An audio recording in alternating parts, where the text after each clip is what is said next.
যুক্তরাষ্ট্রের ওয়াশিংটন ডিসিতে গুলিতে ইসরায়েলি দূতাবাসের 2 কর্মী নিহত হয়েছেন। রয়টার্স জানায়, ক্যাপিটাল জিউইশ মিউজিয়ামের বাইরে গুলিতে নারীসহ 2 জন নিহত হয়েছেন। এ ঘটনায় সন্দেহভাজন একজনকে আটক করেছে পুলিশ। মার্কিন হোমল্যান্ড সিকিউরিটির সেক্রেটারি ক্রিস্টি নোয়েম সামাজিক যোগাযোগ মাধ্যম এক্সে লেখেন, ইসরায়েলি দূতাবাসের 2 জন কর্মীকে নির্মমভাবে হত্যা করা হয়েছে। এফবিআই ডিরেক্টর ক্যাশ প্যাটেল বলেছেন, ঘটনা সম্পর্কে তিনি ও তার দল জানেন এবং তদন্তে তারা সহায়তা করছেন।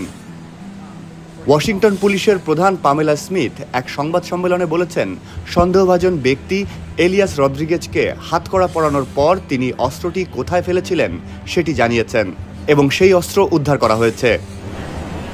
এ ঘটনার তীব্র নিন্দা জানিয়েছেন মার্কিন প্রেসিডেন্ট ডোনাল্ড ট্রাম্প। তিনি তার ট্রুথ সোশ্যাল প্ল্যাটফর্মে এক পোস্টে বলেন, ওয়াশিংটনের এই ভয়াবহ হত্যাকাণ্ড, যা স্পষ্টভাবে ইহুদি বিদ্বেষ থেকে হয়েছে, এখনই বন্ধ করতে হবে। তিনি আরও বলেন, যুক্তরাষ্ট্রে ঘৃণা এবং চরমপন্থার কোনো জায়গা নেই।